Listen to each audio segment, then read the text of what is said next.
Hello, buddy. Welcome to another Grim Report. Yes, we're still in Japan. This time with a much less scary creature. This is Tengu, also known as a heavenly dog or heavenly sentinel. It's a type of legendary creature found in Japan region, religion. They are considered as a type of yokai, supernatural beings, or Shinto, kami, gods. The Tengu was originally thought to take the forms of birds of prey, and monkey deities. They are traditionally despite with human and monkey evident characteristics. Sanuru Tharoku Okami is considered to be the original model of Kinohai Tengu, or a long-nosed supernatural creature with a red face, which today is widely considered Tengu's characteristics in the popular imagination. He is the Shinoto monkey deity who sheds light on heaven and earth. Experts theorize that the Shanaru Hiko was a sun god worshipped in the Isles of region before the popularization of Amaterasu Buddhism. Long held that the Tengu were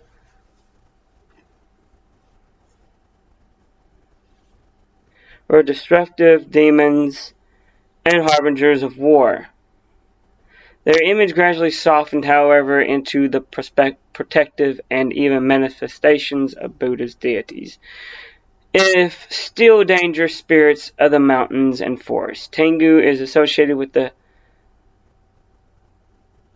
ascetic price of Shugendui,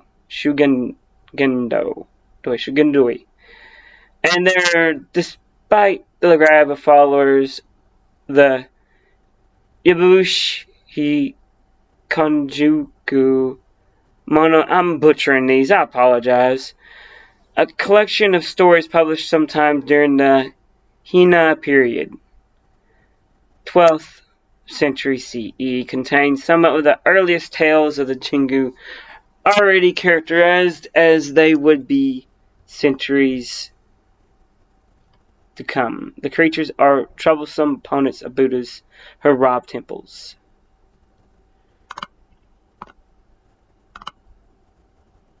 There's a lot more, guys.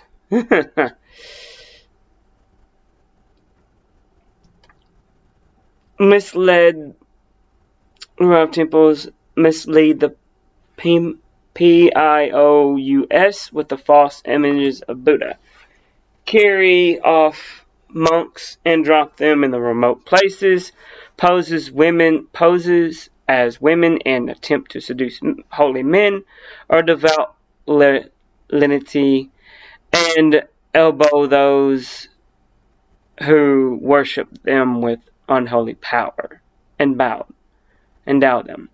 They were often thought to disguise themselves as priests or nuns, but their true form seemed to be that of a kite or other bird-like creature.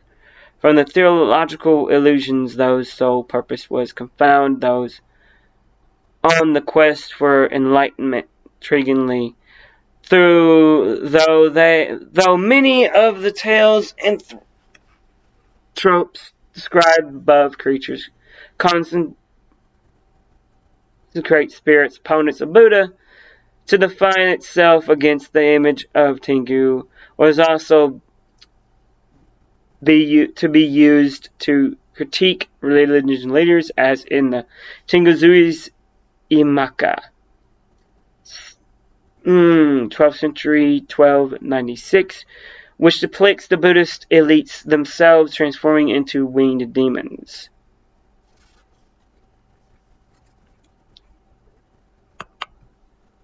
She did a lot of research. I'm not going to continue reading this. It's kind of boring. But what I'm going to tell you is that, okay, I got a little curious about a Tengu. A little curious. Okay? A little bit. So, I heard that a Buddhist temple was robbed deep in the mountains in Japan. So, me and Jim and Sarah, despite her friend pissing me off, was pissed at me. I was still pissed, but nonetheless, we still continued. We went to the mountains and to check this out because a Buddhist monk or Shaolin monk, whichever you want to call them, called us and asked us to check something out for them. Of course, they were believing Buddha, but they also believed in goose. They had to because it was part of their religion. Like I said, these things were enemies of Buddha. So as we progressed up to the mountain and into the monastery, they asked Sarah to stay outside. You know, Shaolin monks, Buddhists, whatever. They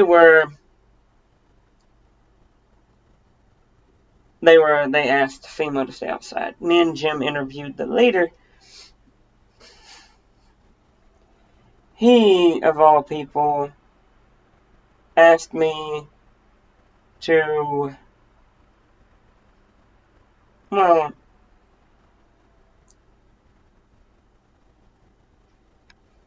put it this way. He didn't like the way I had my hair. And no, my hair is completely different than what it looks like on the picture, guys. It's been a while since that picture's been took. My sides were shaved. My top was shaved. Both my sides are shaved, and they have like a warrior haircut, basically a Native American warrior haircut. Some people call it Viking. Others would call it Native American. No, my hair is not braided either. Don't ask. It's just in a ponytail with a twist. No, Jim was happily to try to shave my head, but he wound up with a black eye when he tried. Nonetheless, the leader of the monks, I think it was Buddhist monks, whatever. I think Shaolin's in China, not Japan. It's weird. We went there, and I chatted with their abbot or whatever you want to call it. I called him an abbot. I wasn't too happy with what was been going on in this temple. He kept talking about someone let a Tengu in, or a Tengu came and robbed the monastery, the temple. What we call monastery, they call temples. And, by the way, it's a place of worship. He was rather angry. He heard we were in town and that we've killed many of these types of creatures before. Yeah, we have. Plenty of times. That's what I told him. So while Sarah was doing the research on these Tengus and where they would be in this region, me and Jim were posting up cameras inside the temple, which they did not like, but their abbot said this was necessary to catch either a criminal or a Tengu. You know, if I remember what I read, is that Tengus can take the appearance of a man or woman.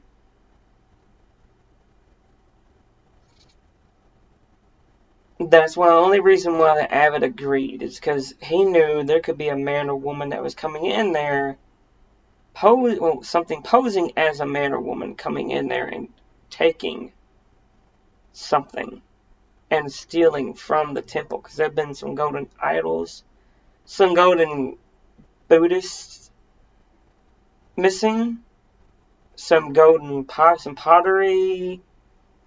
These things weren't cheap pottery, it was expensive pottery. Hundreds of thousands of years old. This stuff on eBay would fetch you over 200 grand or more if you knew who to sell it to. Black market type of stuff. So as I did this, as I continued to talk with the abbot and talk to him about the mythology and everything like that, because that's where I thrive. He said it could be the only way to kill a Tengu that he knew of is to capture it and to cut its nose off. But its nose could also be considered an antidote for certain sicknesses and diseases. That's what I was told. I'm not sure if that was true or not. But there's different types of Tengu, is what I said. He said, yes, some Tengu can be monkeys, birds, and such. Or even a kite can be a Tengu. It's a bird, I do believe. But it's just a demon. And, well, this one had to be one that would transform into a person. So, no one knows what this thing's true identity was. So we plan on capturing on a film. Well, no, film on camera, as well as non-flashing cameras.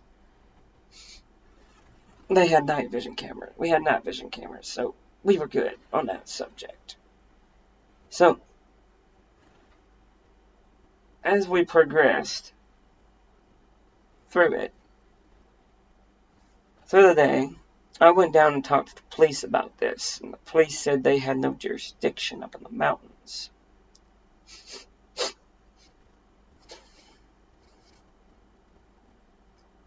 That far up. They didn't go up there. So I asked them if it was okay for me to take certain things that would make a lot of noise. They didn't mind it. As long as it didn't hurt no person. They didn't care. Since it was up in the mountains, as long as no one heard it, it didn't bother them too much. They investigated it too, and they found nothing. They couldn't find nothing. They even stayed overnight, and it's like the thing never showed up again. So, I didn't care too much. As long as we didn't hurt any other citizens. So that night, I stayed up late with I think it was an M1. No, it was an M14. Don't ask how Jim gets a hold of his guns. I don't ask him. I don't ask him. I let him do the thing. And he does, and I do my thing. So, Jim stayed up a couple hours. I stayed up next. And the doors slowly opened to the temple. Of course, the doors were never really locked. It was about 4 or 5 o'clock in the morning, I do believe so. Temples didn't open till like 6 or something like that. That's what we were told. I nudged Jim up. We looked at the thing. It looked like a woman, but something strange about how she carried herself.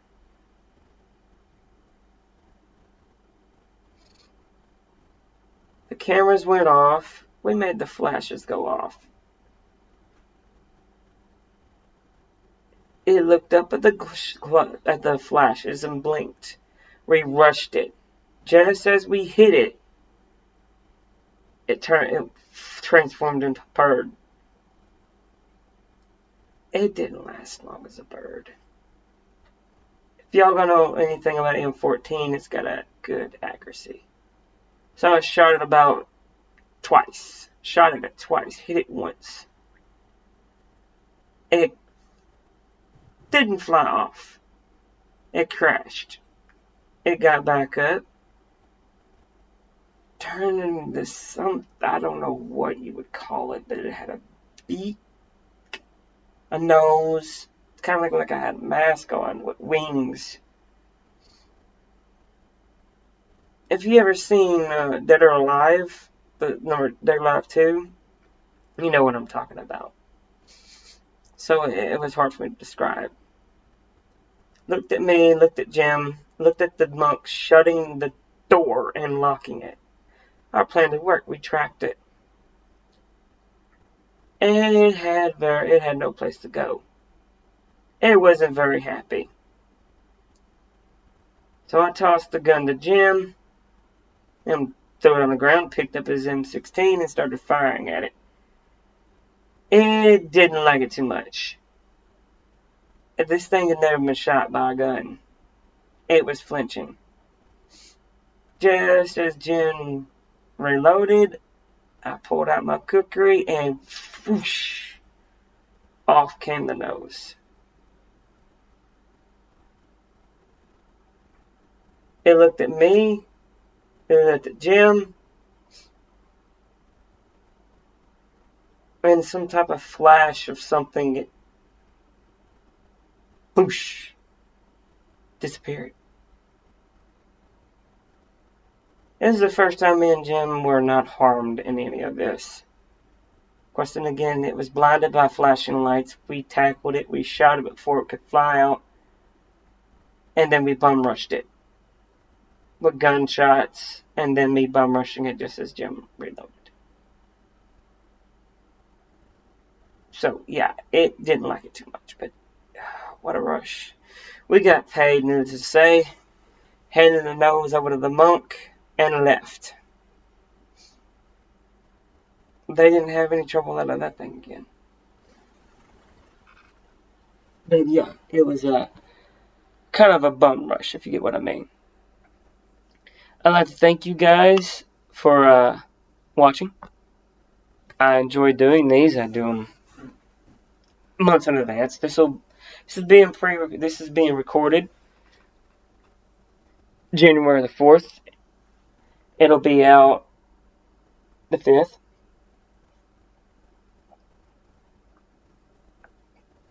Is the second in the series of 3. So with that said, ladies and gentlemen, good luck, good night, and God bless.